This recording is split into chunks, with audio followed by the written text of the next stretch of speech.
Ayan, hello po sa ating mga ka-HB. So ngayon po kung makikita ninyo, ito na lang po yung magiging stock natin ngayong araw.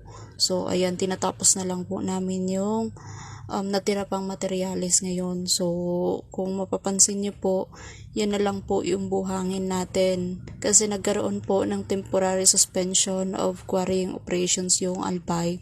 So ibig sabihin po nun, wala na pong lalabas na buhangin or aggregates po galing ng Albay papunta ng Kamsor or any parts of the province.